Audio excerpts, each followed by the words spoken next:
চুঁচুড়ার বালিকা বাণী মন্দিরের নিজের এলাকা উন্নয়ন তহবিলে তৈরি স্মার্ট ক্লাসের কাজ খতিয়ে দেখতে এসেছিলেন তৃণমূল সাংসদ রচনা বন্দ্যোপাধ্যায়।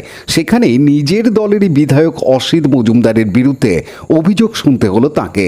সাংসদের কাছে প্রধান শিক্ষিকা ধৃতি বন্দ্যোপাধ্যায়ের অভিযোগ, স্মার্ট ক্লাসের কাজ বন্ধ করার জন্য বিধায়ক আগে স্কুলে এসে শিক্ষিকাদের শাসিয়ে গিয়েছেন, অকথ্য ভাষায় কথা বলেছেন।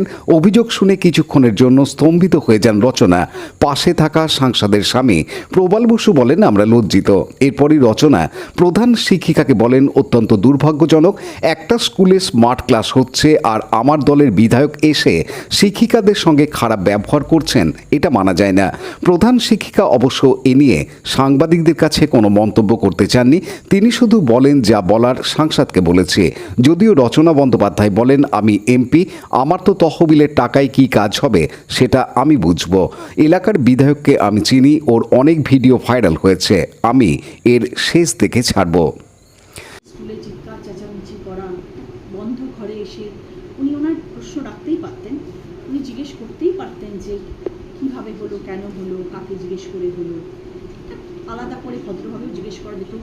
করিডোরে দাঁড়িয়ে সব স্কুল চলছে, ক্লাস চলছে, সেই মুহূর্তে এসে প্রধান শিক্ষিকাকে ডেকে এরকম চিৎকার চেঁচামেচি করা এবং গালিগালাজ করা, এটা খুব একটা গ্রহণযোগ্য নয়, আমার কাছে তো নয় এবং কারোর কাছেই নয়।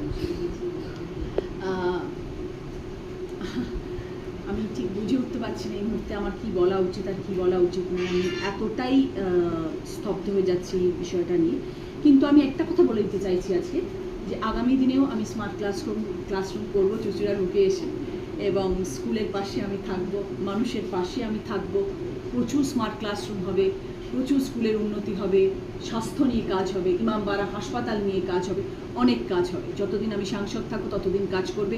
আমি রচনা ব্যানার্জি যে কথা দিয়ে গেলাম, কার কত দম আছে সে আমাকে আটকে দেখিয়ে দিদি, দল কিছুটা জানে, ওনার আচার আচরণ গতিবিধি দলের কাছে প্রচুর এর আগেও প্রচুর ভাইরাল হয়েছে, প্রচুর ভিডিওস, অনেকে অনেক কিছু জানেন, নিশ্চয়ই জানবে। উপর মহলে আমি খবর পাঠাবো, যাকে জানানোর তাকে দরকার তাকেই আমি জানাবো, এবং আগামী দিনে যাতে এরকম ধরনের ঘটনা না হয় সেটাও নিশ্চয়।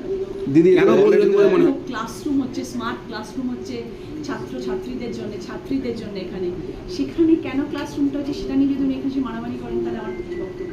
প্রাইমারি থেকে নাকি বিধায়ক, আমি এই ব্যাপারে কিছু বলতে চাই না। ঘটনা কি সত্য নয়?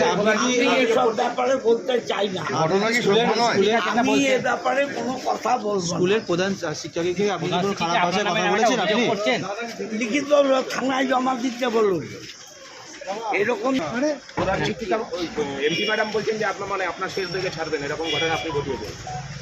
এটা ওর মনোভাবও বলেছে, আমি এ ব্যাপারে কিছু বলবো না। আপনাকে ডেকে আজকে কি ডেকে পাঠিয়েছে আপনাকে? উনি স্তম্ভিত হয়ে গেছেন এই ঘটনা শুনে এবং উনি বলছেন আমি এমপির কথার উপরে কোনো কথা বলবো না।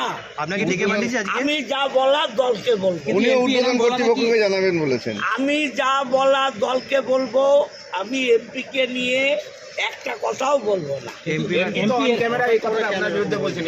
এমপি যা খুশি বলুক, আমি এমপি আমার দলের, আমি তাকে নিয়ে কোনো কথা বলবো না। আমি যা বলার দলকে বলবো, মিডিয়ায় বলবো না। দাদা, সাংসদের সঙ্গে কি বিধায়কের দূরত্ব তৈরি হচ্ছে?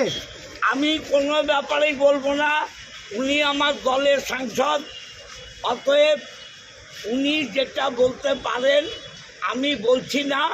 আমি যদি কিছু বলার হয় দলকে বলবো, আমার সাংসদকে নিয়ে আমি কোনো কথা বলবো না। সাংসদ তো আপনাকে নিয়ে বলেছেন, সেই ব্যাপারটা কি সত্য? সাংসদ তো আপনাকে নিয়ে বলছে। সাংসদ এটা তার ব্যক্তিগত ব্যাপার, তিনি তার ব্যক্তিগত ব্যাপার বলছেন, আমি আমার ব্যক্তিগত ব্যাপার। শিক্ষিকা যে অভিযোগ করছেন সেটা কি সত্যি?